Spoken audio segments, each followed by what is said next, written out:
Today we continue catching up with the GOP hopefuls vying for your vote and the chance to replace retiring Senator Richard Shelby in Washington.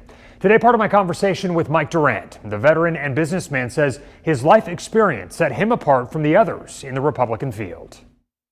That really matters because you understand how this legislation affects businesses, which are critical, which ultimately affects working families. So, those are things that you just can't learn. You have to experience it, and I've done both. So I make the argument I have 2 resumes to 0 when you compare me to my opponent. When we met up with Mike Durant, he was on a campaign stop in Hoover visiting with law enforcement.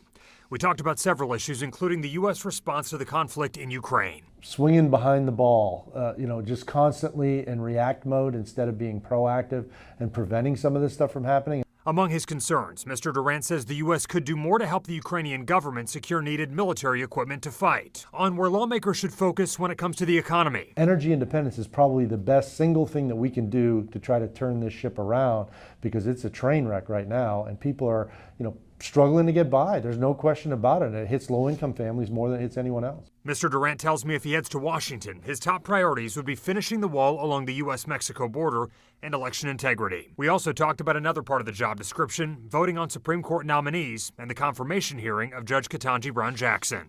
She's an intelligent person, but the issue I have is we started out with a racist, sexist approach to filling that seat.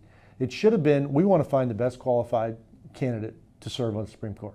Not, we want to find someone of this gender and this race.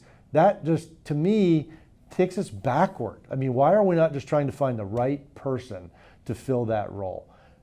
In the end, it could be her. I don't know. But the whole process was tainted from the very beginning because of this liberal agenda that the Biden administration constantly seems to be moving toward. Based on what you've heard in terms of her hearings and read, would you vote to confirm her? I would not vote to confirm her.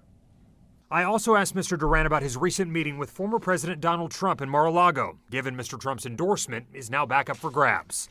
He tells me the nearly hour-long meeting was the first time they'd met, and he's hopeful to hear something soon.